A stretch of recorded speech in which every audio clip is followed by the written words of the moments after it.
The movie begins in 1958 in a FIFA World Cup game between Brazil and the USSR. The stadium is filled with a huge crowd of spectators ready to watch the much-awaited game, and at the same time the commentary talks negatively about the Brazilian football team. The scene shifts to a locker room where a 17-year-old young Pele sits nervously waiting for the game to begin. He is the youngest player to ever play in the World Cup following this. The movie cuts back to 8 years ago in a local neighborhood of Brazil.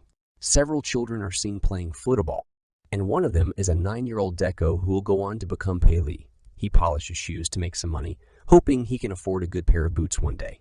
Deco and his mischievous group of friends are always desperate to play football. However, due to their poor living conditions, they cannot even afford a ball to play with.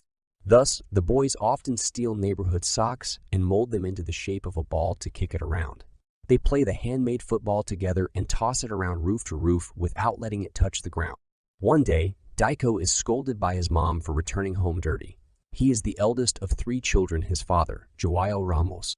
João Ramos played professional football himself, but his career never brought him much in the way of money. The next scene cuts to a local pub where Deco's father and other men are gathered around to listen to a football commentary of the 1950 World Cup match between Brazil and Uruguay. Everyone is wishing Brazil to win the game as they silently listen to the commentary. Meanwhile, Deco and his friends peer through the broken roof of the pub. They are also eager to know the result of the ongoing final match. Unfortunately, Brazil loses the game. Deco's father bursts into tears after learning the final result. Deco watches this from above, and he too begins to cry after Brazil's devastating loss in the 1950 final.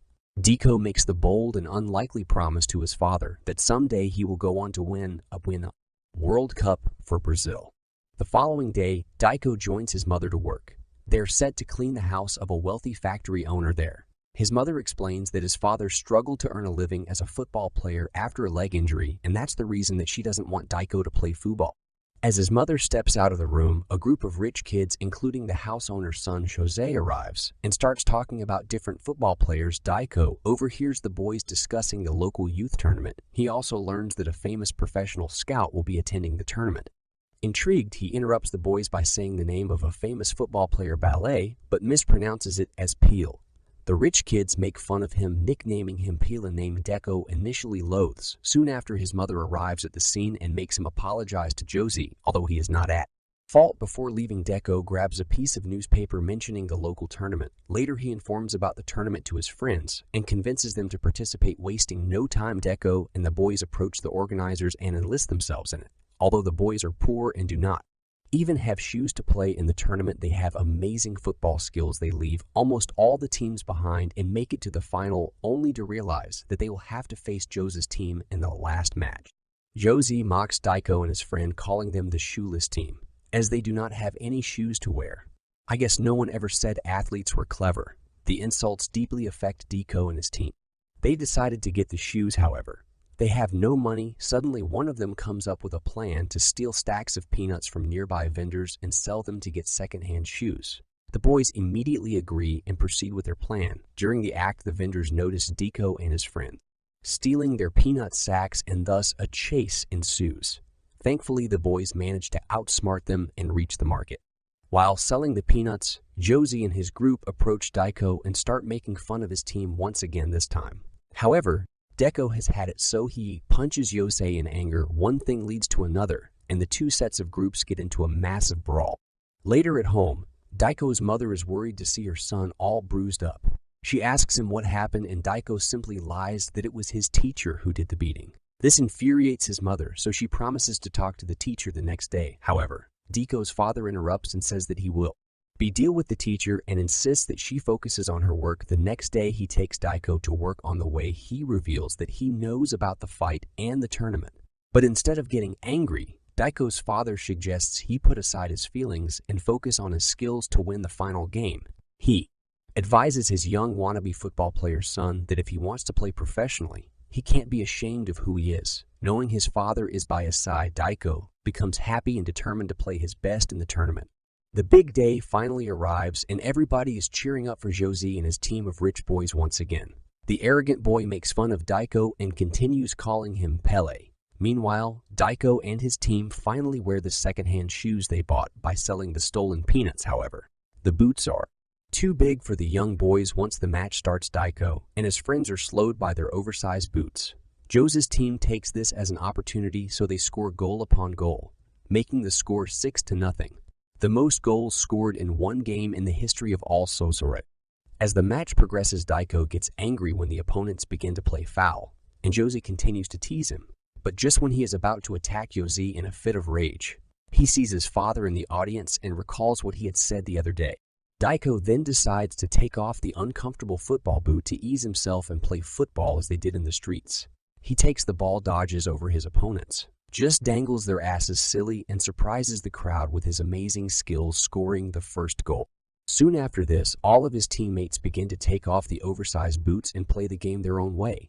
Daiko and his team dominate the game as they pass the ball through their opponents. Thanks to Daiko's showcase of incredible skills, his team almost pulls off a dramatic comeback. By the end, they manage to push the score to 6-5. They lose the game because of time constraints. However, everyone is mesmerized by Daiko and his team's game, so they give a standing ovation to them. Everyone begins to chant his name as Pele. Soon after the tournament, Daiko and his friends spot the vendors from whom they had stolen peanuts the other day. The young boys begin to run away and go into the forests. However, one of his friends trips over a branch and hurt his leg. Daiko helps him and takes him to a small cave nearby.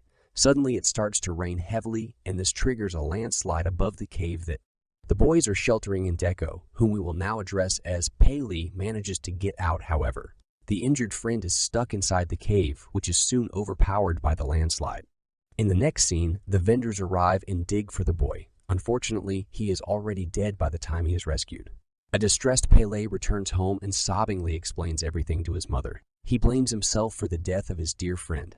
For days, Pele remains shot and continues to blame himself for the tragic accident. To distract him, his father takes Pele to his workplace, where he shows his son some football tricks by playing with some mangoes. Initially, Pele ignores his father for some days, but later starts joining him, then practicing with the mangoes cut. Some years later, Pele is now 15 years old and continues to assist his father in janitorial work while practicing with mangoes during break time. One day, his mother notices him practicing with his father and finally realizes Pele's passion for football. She decides to call a professional scout named Waldemar de Brito to watch him play. When Pele returns home, he is happy to see de Brito waiting for him. De Brito, also a former member of the Brazilian national football team, suggests Pele participate in the trials of the local football team. De Brito eventually convinces Pele's family to let the boy leave home and try out for Santos Fe, a professional football club. In the next scene, Pele begins his professional training with Santos Fe. However, it becomes difficult for him to adapt to the European style of playing during practice. He starts out poorly and is even scolded by his coach a couple of times. Discouraged by his play, Pele decides to return home and continue working with his father in the train station. De Brito approaches the young boy and inquires what is the reason behind his sudden departure. Pele replies that he thinks his way of playing is not acceptable in the club, and even the coach isn't satisfied with his performance. De Brito explains that his way of playing football is considered the Jenga style, which was famous during the era of slavery. The slaves used to practice at the self-defense art form of the same to defend themselves from their cruel masters. They fled to the forests and continued practicing Jenga after slavery was abolished. The slaves found out that their Jenga style was no more in use. Therefore, in order to preserve it, they used the style to play street-style football. Ever since then, Jenga has been in practice. However, Brazilians blamed Jenga's style to be the cause of the loss in the 1950 World Cup. Therefore, most coaches want to train youngsters according to traditional and European-style football techniques. De Brito then suggests Pele stay and prove to the world his talent or return home as a coward. After he leaves, Pele thinks for a while and eventually decides to continue training with Santos Fe. The next day, he starts off poorly as he is asked by the coach to play according to the game plan. However, the match doesn't work in his team's favor, so Pele is scolded by his coach and looked down on by his teammates. Suddenly, the young player recalls his father's advice and how he practiced with mangoes.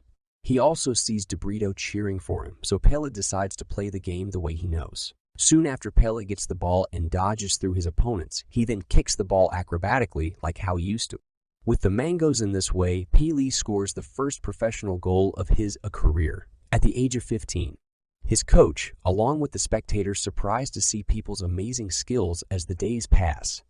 Pele continues to play with other teams across the country and make a name for himself despite being the youngest player to participate in a professional tournament.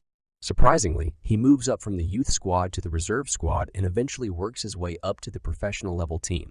His orthodox Jenga style of play is of great concern to his coach, but he can't argue with results as Pele leads the team to several victories. One day, Pele decides to give a surprise visit to his parents and bring along some gifts to the family. He gifts a radio to his father, and they decide to listen to the announcement of the national squad for the 1958 World Cup. Pele doesn't believe that he will be selected as he is too young to play in the national team. But despite this, they decide to listen to the announcement, and their surprise, Pele gets selected. In the next scene, Pele joins the national team and everyone seems to be friendly. However, the reporters there begin to question Brazil's style of playing and even make fun of the Jenga style, calling it outdated and boring. To make matters worse, the national football coach also confronts Pele, warns him against playing the Jenga style of football. The following day, Pele decides to play the traditional European style of football as suggested by his coach. However, it becomes difficult for him to adapt to this style. In the process, he trips and hurts his knee. It's okay, he's just diving when the doctor examines him. He points out that Pele might be ruled out of the World Cup due to his injury. Later that night, an upset Pele rings his mother to inform the family about the recent incident and the likeliness of him not being able to play in the World Cup. However, his mother tells him to have faith and advises him to take care of himself. The 1958 World Cup finally begins and the Brazilian team manages to win a couple of starting games. However, due to the brutality of the matches, several teammates are injured. Therefore, the coach is left with no choice but to ask an unfit Pele to play the ongoing match. Initially scared, Pele makes a couple of excuses, but the coach forces him to play for the country. Before the players head to the field, the coach once again reminds Pele to play traditional European-style football or else. Soon, Pele joins his teammate on the ground, and they barely make it past the US or to reach the semifinal with France. In the semifinal, the Brazilian team is utterly dominated, and France even manages to score a goal. During the interval, Pele looks upset as he noticed the injured players in the dressing room.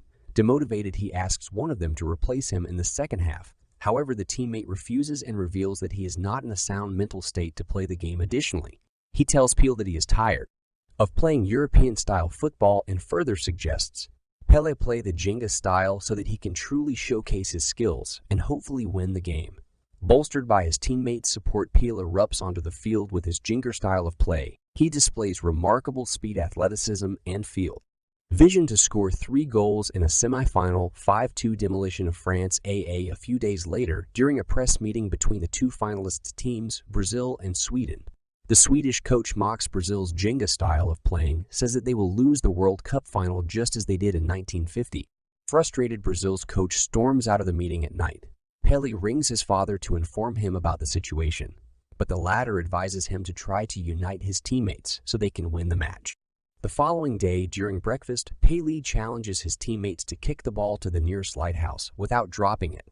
Thus, this would need teamwork. The teammates reluctantly agree, and they start kicking the football without touching the ground. Upon seeing this, the coach realizes he was wrong for teaching the boys traditional European formations and later confronts them. He suggests the team play the Jenga style in the final and show the world the Brazilian way of playing football. It's the World Cup final, and the Brazilians all around have eyes on their TV for the live show of the match. On the ground, the match begins, and surprisingly, the Swedish team manages to score the first goal within 4 minutes of the game. Pele is continuously sidelined by the opponents. As it turns out, their big game, the plan is to stop Pele from getting the ball. However, the Brazilian team maintains their formation, and soon after, Pele gets the ball and shoots an incredible goal, and then the team nets 4 more to make it a final 5-2 win over Sweden. With this, Brazil wins for the first time in a World Cup. Pele's teammates storm onto the field to congratulate him and lift him onto their shoulders. The scene then shifts to the real moment when Brazil won the final in 1958. Pele is cheered by his teammates in the final scene. It is revealed that the Brazilian president declared Pele a national treasure in 1961.